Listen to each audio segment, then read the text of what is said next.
The Bad Seed는 조리 존이 쓴 책으로 40쪽으로 되어 있으며 자기 인식, 자기 관리, 관계 기술에 관한 책으로 어려운 표현이 다소 있지만 학생들이 그림과 상황으로 내용을 잘 파악하는 모습을 볼 수 있었습니다. 책의 일부분을 함께 보시겠습니다.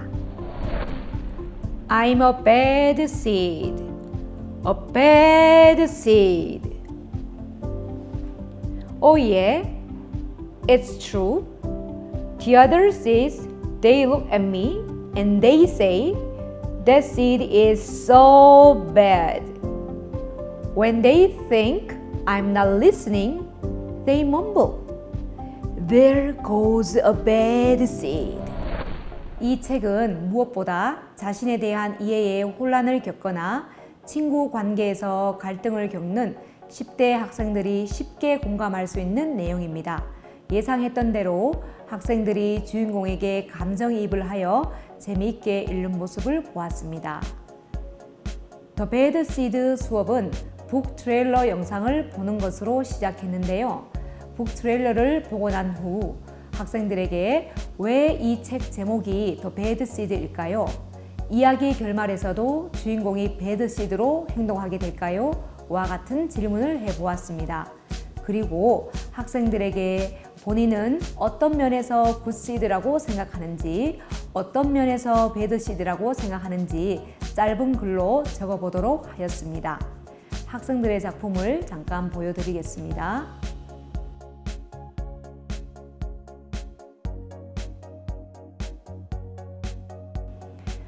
그리고 나서 shared reading으로 함께 읽은 후 모둠 내에서 내용 전체를 네 부분으로 나누어 한 부분씩 맡아서 읽기 연습을 하도록 했습니다. 한 모둠씩 앞으로 나와서 자신이 맡은 부분을 학급 전체 앞에서 소리내어 읽기 발표를 했는데요. 이때 학생들은 동요 평가를 실시했습니다.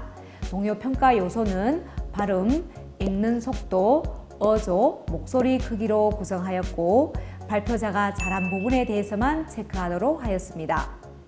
또한 발표자가 자기 발표를 잘 경청하고 호응해준 사람을 뽑게 해서 적극적인 듣기 자세도 중요함을 알려주고자 했습니다. The Bad Seed 독후 활동으로는 The Bad Seed 주제와 관련한 심화 활동 두 가지를 진행했었는데요. 먼저 감사 게임이라는 모둠 활동인데 이 활동은 일상에서 겪게 되는 좋지 않은 상황이나 사물로부터 긍정적인 부분 또는 배울 수 있는 점 등에 대해 모둠별로 생각을 나눈 후 글로 써보는 건데요. 학생들 작품 한 개를 살펴보도록 하겠습니다.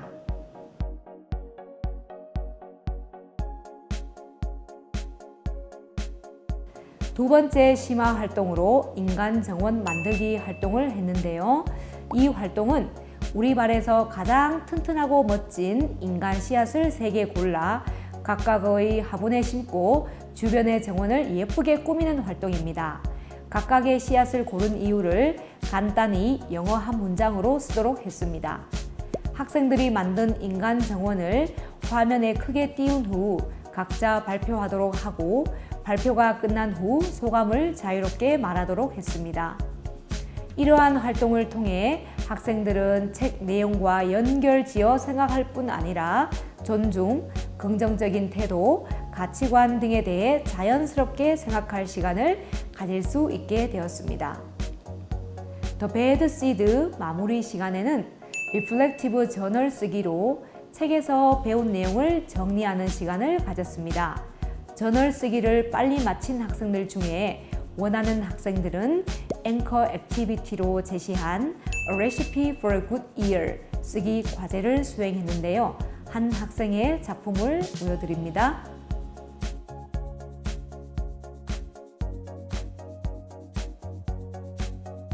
선생님들께서 영어 그림책 수업을 계획하실 때 여러 가지 고민이 있을 텐데요. 무엇보다 학생들의 수준과 흥미에 맞는 도서를 어떻게 선정할 수 있을까를 먼저 떠올리실 것 같습니다. 책 선정이나 활동 자료 준비에 도움이 될 만한 웹사이트 2개를 소개하고자 합니다. 먼저 이 사이트는 제가 영어 그림책 수업을 위해 많은 도움을 받았던 사이트인데요. 사회 정서 학습 요소에 따른 책 목록과 책의 줄거리를 소개해 줍니다. 그리고 이 사이트는 책의 줄거리뿐만 아니라 학생들과 함께 토의를 위한 매우 다양한 철학적 질문들을 제시해 줍니다. 참고해 보시면 좋겠습니다. 그리고 무엇보다 영어 원서 읽기 수업을 위해 학생들과 함께 책을 선정하는 시간을 가지면 좋을 것 같습니다. 그렇게 하기 위해서는 선생님께서 먼저 책의 줄거리를 정리해 두시거나 책을 직접 읽어보시고 학생들에게 소개해 주셔도 좋고, 1시간을 할애해서 학생들에게 책을 탐색할 시간을 제공해 준다면 더 좋을 것 같습니다. 패들렛과 같은 플랫폼에 책 소개 글이나 영상을 올려두시고 학생들이 자유롭게 책을 탐색한 후 읽고 싶은 책을 고르고 그 이유를 간단히 올리도록 해서 가장 많이 선정한 책 순으로 읽기 수업을 하시는 것도 좋은 방법이라 생각합니다. 제가 평소 정리해둔 책 목록을 공유해 드릴 텐데요. 책 선정에 참고가 되셨으면 좋겠습니다.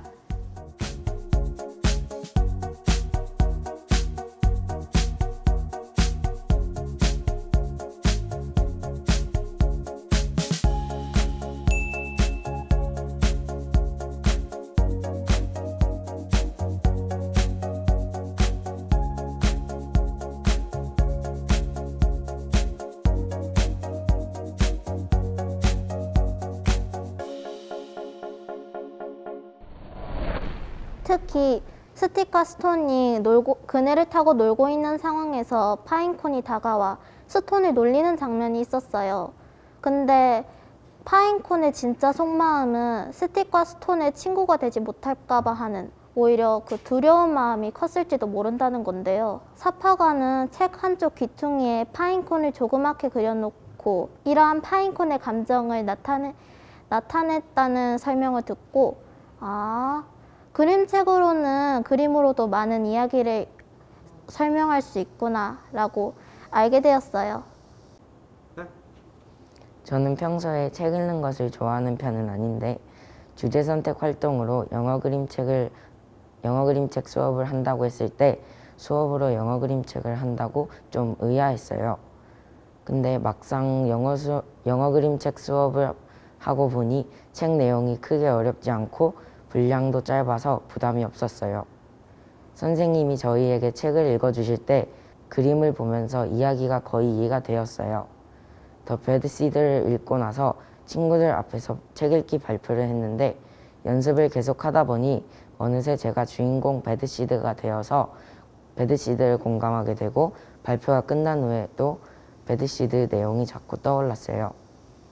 저는 평소에 책을 즐겨 읽는 편이라서 영어 그림책 수업에 되게 즐겁게 참여했는데, 먼저 저 피스북이라는 책을 읽었어요.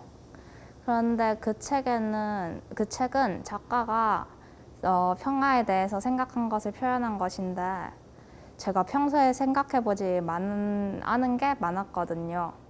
제가 원래 평소에 생각하던 평화는 전쟁의 반대말, 그거의 상징은 비둘기, 그 정도로 생각했는데 작가가 되게 다양한 것들을 표현했더라고요. 저는 그 중에서도 어떤 사람에게는 낮잠을 자는 것이, 집을 갖는 것이, 혹은 친구를 꼭 안아주는 것이 평화라는 그런 문장에서 가장 공감이 된 것 같아요. 그래서 저는 그 책을 읽고 나서 제게 사탕이 2개 있을 때 친구에게 하나를 나눠주는 것이 평화이지 않을까 생각했어요. 제 영어 그림책 수업의 목표는 영어 그림책 읽기를 통해서 학생들의 사회 정서 학습 역량을 높이고자 하는 것이었는데요. 학생들과 함께 그림책을 읽고 독후 활동을 하는 과정에서 자기 자신을 더 잘 알아가고 다른 사람을 존중하고 경청하고 공감하는 자세 등을 배우는 모습을 볼 수 있었습니다. 그리고 제가 shared reading을 할 때 학생들이 진지한 표정으로 몰입하여 듣는 모습을 보고 제가 크게 고무된 적도 있었습니다. 한 학기 수업을 진행하고 나서 학생들도 교사도 다 같이 성장해 있다는 느낌이 들었습니다. 그리고 무엇보다도 영어 그림책은 학생들과 소통하고 그들을 더 잘 이해하는 데 큰 매개체가 되어준 것 같습니다. 선생님들 앞으로 기회가 되신다면 영어 그림책으로 행복한 수업해 보시는 것은 어떨지 제안해 봅니다. 이상으로 제 영어 그림책 수업 이야기에 경청해 주셔서 감사합니다.